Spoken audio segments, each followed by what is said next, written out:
안녕하십니까? 대한변호사협회 인증 부동산 건설 분야 전문 변호사 로펌 법무법인 기성의 대표 변호사 박보준입니다. 이번 시간에는 법무법인 기성에서 최근 오피스텔 분양 계약 취소 사건 수임 소식을 전해드리고자 이 시간을 마련했습니다.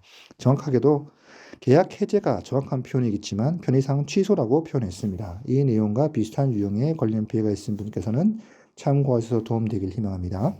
이번에 사건을 의뢰하신 의뢰인께서는 인천 서구 웨이브리지 오피스텔 수분양자에 계십니다.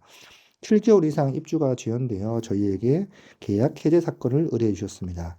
웨이브리지 오피스텔은 인천광역시 서구 청라동 1-436번지 1원 620여 세대 규모의 오피스텔입니다. 의뢰인이 작성하신 공급 계약서에는 준공 및 입주 예정일이 표기되어 있고 준공은 23년 1월 말, 입주 예정일은 23년 2월 말로 되어 있습니다. 하지만 현재까지 해당 건물은 준공도 되지 않은 상황입니다.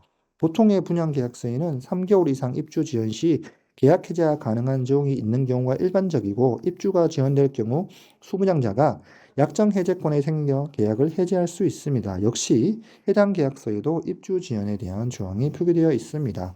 문제는 준공 및 입주가 된 이유라면 주장하기 어려운 부분에 있다는 것입니다.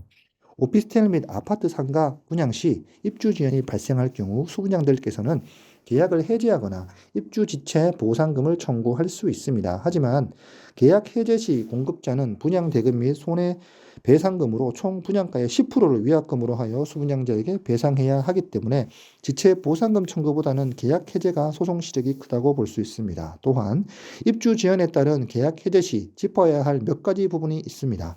저희 법무법인 기성에 종종 분양계약 입주 지연에 따른 계약 해제를 검토를 하시는 분이 많은데 단순히 입주 지연이 3개월 이상 되었다는 것만으로 계약을 해제할 수 있는 것은 아닙니다.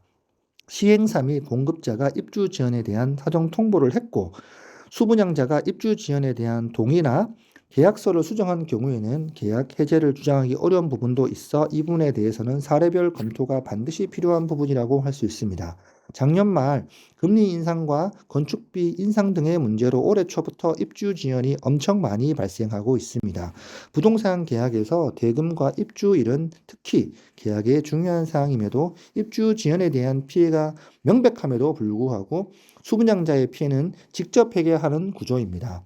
동일한 피해가 있다면 부동산 전문 변호사나 저희 법무법인 기성에 상담 문의를 맡겨주시면 검토하여 보고해 드리겠습니다. 이상 인천 웨이브리지 분양계약 취소 사건 수임 소식을 전해드렸습니다.